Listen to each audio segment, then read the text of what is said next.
Good evening friends, कैसे हो आप सब। तो मैं नोटिस कर रहा था कि प्रीवियस अराउंड 2 वीडियोस में एमसीक्यू को लेकर प्रॉपर गाइडेंस लेकर आओ। आप एमसीक्यू को कैसे मैनेज करें, क्योंकि एमसीक्यू प्रैक्टिस करने में काफी टाइम कंज्यूम कर लेते हैं। तो मैं आज आपके साथ इस टॉपिक के ऊपर कंप्लीट गाइडेंस लेकर आया हूं। शॉर्ट टाइम में पूरा गाइड करूंगा, तो मेरी बात को बहुत ध्यान से सुनना। मैं बहुत सारे पॉइंट्स आपको ऐसे बताऊंगा जो शायद आपके पास अभी एग्जाम में टाइम शॉर्ट है, आपने वो चीजें नोटिस ना की हो।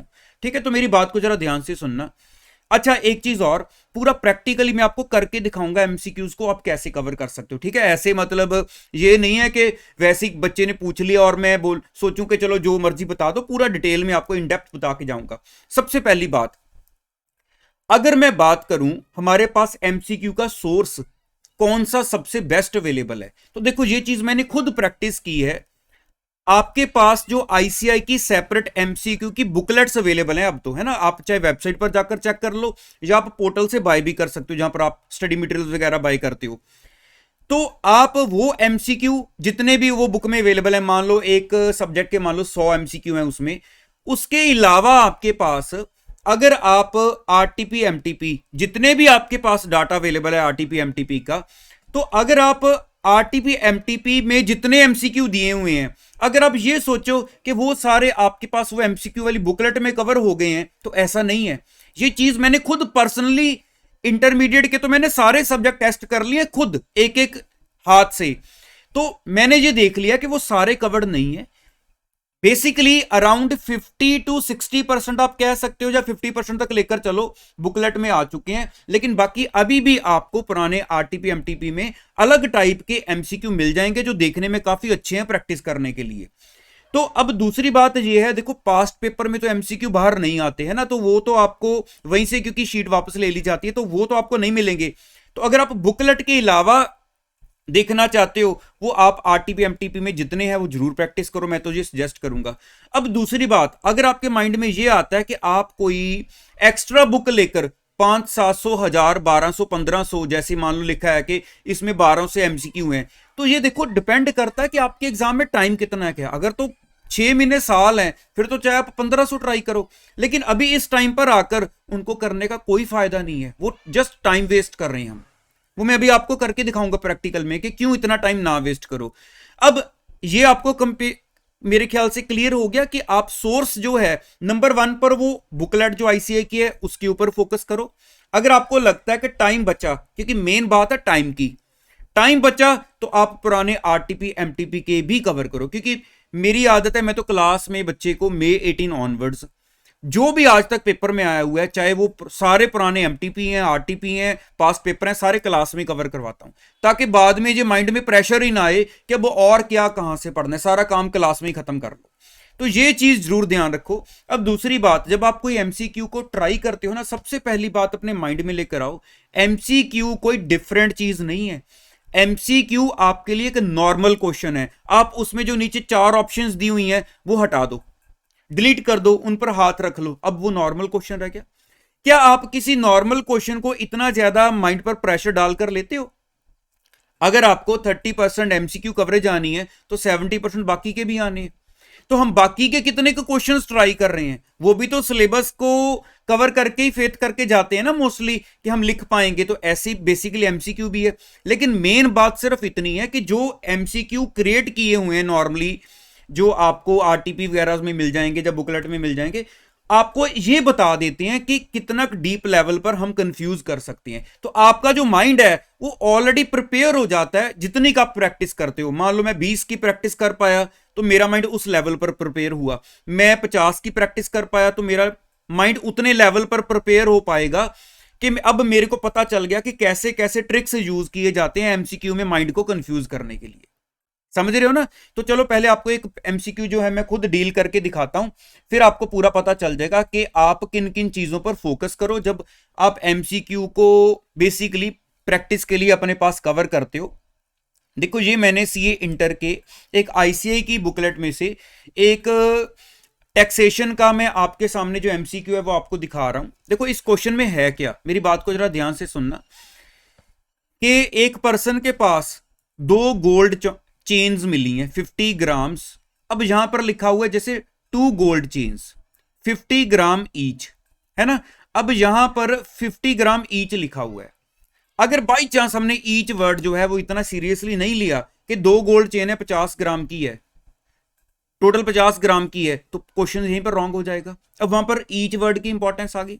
अब जरा आगे चलें, क्योंकि 50 ग्राम ईच है तो मार्केट वैल्यू उनकी 1,45,000 ईच दी हुई है, तो इसका मतलब अगर दोनों की मार्केट वैल्यू हम देखेंगे तो वो 2,90,000 होगी। ठीक है। अब आगे लिखा हुआ है कि यहां पर जो पर्सन है जिसके पास वो मिली है, तो वो असेसिंग ऑफिसर को 50,000 तक तो सेटिस्फाई कर पाया है। ठीक है, 50,000 तो उसने सेटिस्फाई कर लिया है कि कहां से आए मेरे पास। अब यहां पर 2,40,000 का मामला रह गया कि ये 2,40,000 जो है वो नहीं प्रूव कर पाया, तो इसका मतलब 2,40,000 पर उसको टैक्स देना पड़ेगा। ये इसकी जो इनकम है वो पकड़ी गई, है ना, इसके पास जो इसने चेन्स खरीदी हुई थी। अब इसका मतलब क्या है, देखो आपको 4 ऑप्शंस दी गई हैं। पहली बात, अगर मैं बोलूं ऑप्शंस ना भी दो, नीचे आंसर निकालो, आना तो हमें कंसेप्ट ही चाहिए ना आंसर निकालने के लिए। चलो ऑप्शंस दे दी गई हैं। अब हमें क्या माइंड में ये कह लो कि यहां से सीखना है। पहली बात तो 115 BBE सेक्शन लग रहा है जैसे यहां पर, तो वो सेक्शन क्या कहता है कि टैक्स का रेट होगा हमारा 60%। ठीक है, सरचार्ज हमारा है 25% और एजुकेशन जो सेस लगेगा हमारा वो 4% है। तो अब इसको जरा मैं अगर बाइफरकेट कर लूं कि 60% में मैं 25% ऐड कर दूं तो 60 प्लस, क्योंकि 60 का 25% 15 हो जाएगा, तो 75% पर पहुंच गए। तो अब उसमें मैं 4% जो है वो health and education cess add कर दूं तो 70 प्लस 3 मेरा tax rate full and final 78% पर पहुंच गया है। ठीक है, तो अब अगर मैं सीधा सीधा 2,40,000 के ऊपर टैक्स लगाऊं, या तो मैं बिल्कुल ही सीधे वे में टैक्स लगा दूं कि आप सीधा 78% ही कर दो, जैसे मैंने ये किया कि आप सीधा 78% कर दो तो आपका इतना टैक्स आ गया। अगर बाइफरकेट करके लगाओगे, पहले 60% देन सरचार्ज देन आप health and education cess, amount तो फिर भी वही आएगी। तो ये हमारे पास ए ऑप्शन है वहां पर कि आपका आंसर ए है। लेकिन बात ये है बाकी के क्या दिए हुए हैं, क्या कहीं बाई चांस एग्जाम में कुछ इधर उधर से हल्की फुल्की आवाज सुन गई या कोई कंफ्यूजन आ गई, कैसे कि ये 50,000 नहीं माइनस होने, बाई चांस कि ये 50,000 नहीं माइनस होने, तो मैंने अगर वो 50,000 नहीं माइनस किए जो एक्सप्लेनेशन दे दी गई थी, मैंने सीधा 290 पर 78% टैक्स लगा दिया, तो 226,200 आपके पास तो वो भी ऑप्शन आ रही है ना।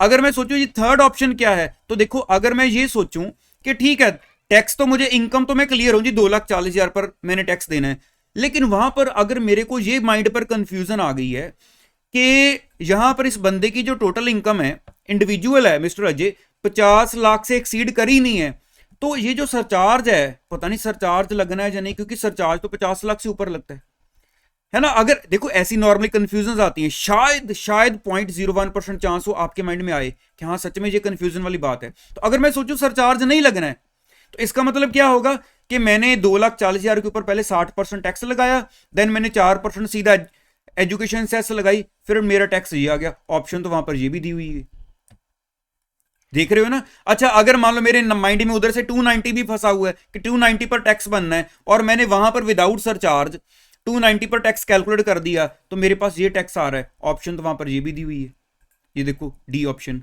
तो अब इसमें क्या ठीक है, तो वो जो वक्त होता है ना पेपर में, उस वक्त पर ऐसी दीवार होती है कि मान लो एक स्टेप भी रॉन्ग हुआ, या तो आप पास की तरफ गिरे या तो आप फेल की तरफ गिरे। तो ये चीज जो है अगर आपने जैसे एक बार एमसीक्यू में देख ली, तो अब दोबारा चाहे इसको प्रैक्टिस करो या ना करो, लेकिन आपको एक सीख मिल जाती है कि ऐसी टेढ़ी मेढ़ी जो ऑप्शंस है वो हमने जो जब भी कोई भी एमसीक्यू पढ़ना है तो वो ध्यान रखनी है। तो इसलिए इनका तो एंड नहीं है, आप जितनी मर्जी क्रिएट कर लो। ये एक क्वेश्चन है, मान लो 7 नंबर जैसे क्वेश्चन है, तो मैं चाहे ऐसी मान लो सपोज कर लो टेढ़ी मेढ़ी आपके लिए 7 क्या 70 टेढ़ी मेढ़ी कह लो, ऐसे चीजें क्रिएट कर सकते हैं हम। तो इसलिए ये ना सोचो कि कितने नंबर आप प्रैक्टिस कर लेते हो, वो डिपेंड करता है टाइम कितना अवेलेबल है। अब ये देखो जो आपने प्रैक्टिस किया, क्या आपने वो अच्छे से कर लिया? अगर एक ऑप्शन उसमें टिक करनी है, बाकी की भी जरा 2 मिनट देख लो वो कह क्या रही हैं, उसके साथ आपको वो एरिया बहुत ज्यादा डीप लेवल पर क्लियर हो जाता है। तो जब आपने मान लो मेरे पास, अब फाइनल कंक्लूजन बनाते हैं, मेरे पास एमसीक्यू थे 50, अब मैं ट्राई कर पाया 20 की, 50 का मेरे पास टाइम नहीं था, दिल तो था मेरा भी, लेकिन मैं 20 की ट्राई कर पाया। लेकिन वो 20 के साथ फिर सेटिस्फाइड रहो, और जो अपना मेन फोकस है वो अपने कंसेप्ट क्लैरिटी पर दो। नंबर ऑफ एमसीक्यू बढ़ाने से आपको जो कंसेप्ट क्लैरिटी पर टाइम डिवोट करना है वो शॉर्ट होता जाएगा। ठीक है, ये सीख मिल गई 20 को कवर करके कि अच्छा इतने डीप लेवल पर घुमाते हैं, तो अब जो रिवाइज करना है उसको थोड़ा सा केयरफुली ज्यादा करो, ज्यादा टेंशन के साथ उनको सॉल्व करो कि मैं 30 ट्राई नहीं कर सकता, लेकिन मैं अब कंसेप्ट को थोड़ा सा इस ध्यान में रखे रिवाइज करूं, ताकि बाई चांस कुछ टेढ़ा मेढ़ा पूछ लिया जाए तो मैं कंफ्यूज ना हो जाऊं।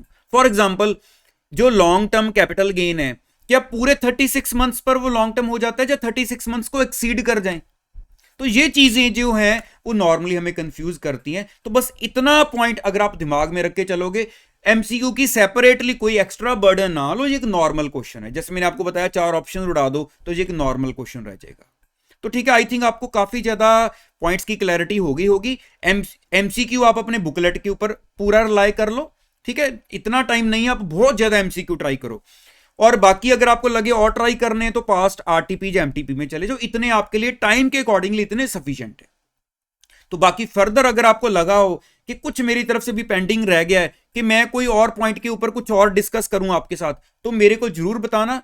तो बाकी अभी किसी बच्चे ने और पहले कोई और भी क्वेरी छोड़ी हुई है जो मेरी तरफ से पेंडिंग है, तो इस वीडियो में मेरे साथ जरूर वो दोबारा एक बार लिख देना, क्योंकि मैं नोटिस तो हर क्वेरी कर रहा हूं, लेकिन कई बार रह जाती है फिर भी नोट करनी कि आज इसके ऊपर रिप्लाई बनानी है, उसके ऊपर रिप्लाई बनानी है, तो दोबारा लिख दिया करो, क्योंकि मैंने सारी रिप्लाईज कर देनी है आपकी कवर अल्टीमेटली, ये मेरा आपके साथ प्रॉमिस है। ठीक है जी, तो बाकी अगर चैनल के साथ नए हो तो चैनल को ज्वाइन कर लेना। हाँ, नोटिफिकेशंस का मैं खुद कहता हूं कि नोटिफिकेशन को ऑन करो या ना करो, ये आपकी चॉइस है। डिस्टर्बेंस लगती है तो नोटिफिकेशन को ऑफ रखो। पता ही होता है कि हमने यहां पर कुछ आ रहा है हर वक्त, कुछ ना कुछ रोज, जैसे मैं आपके साथ वीडियो शेयर करता हूं, तो मुझे पता है कि हम दोबारा वो वहां पर चैनल पे जाकर देख सकते हैं कि आज की कोई वीडियो आई है या नहीं है। अगर नोटिफिकेशन डिस्टर्ब करती हैं तो नोटिफिकेशन को चाहे ऑफ रखो, लेकिन चैनल को जरूर सब्सक्राइब करके रखा करो। ठीक है जी, तो वीडियो अच्छी लगी है तो लाइक जरूर कर देना। बाकी ऑल द बेस्ट, किसी क्वेरी की टेंशन ना करो, पूरे आपके साथ हम लास्ट पेपर तक बने रहेंगे। Thank you so much.